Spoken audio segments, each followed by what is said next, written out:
Hello everybody, this is Rhonda 9. It's been a while since I've seen all of you, and I haven't forgotten any one of you. I have some dear friends out there. Thank you for always giving me, support and PMs, and you mean a lot to me. If anything is wonderful about YouTube, it's the friendships and the bonds that you make. And despite what people say about all the horrible people out there, there's quite a few, actually quite a few wonderful people that I will forever be grateful for meeting.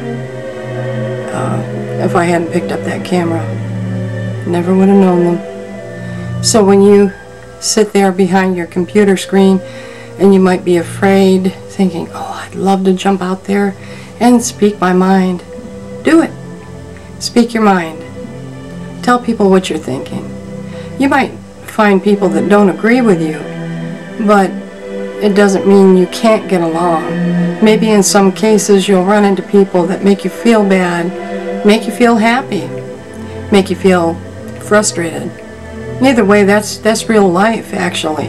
I mean, when you're out in public or when you're dealing with people, you get those same experiences.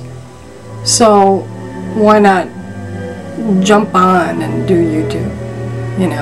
You never know who you're going to meet. And I have met some wonderful people.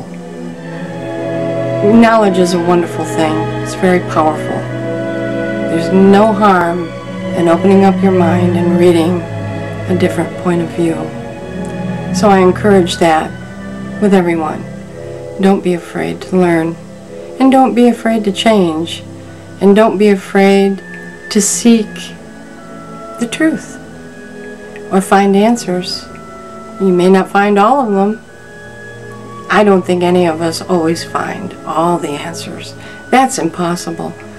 But it is important to have that goal in your mind. That's how you live and grow. That's how you experience life. So never stop doing that. Don't wither away in a corner, being afraid to find out how you really feel, or how you could really feel. Just give it a try.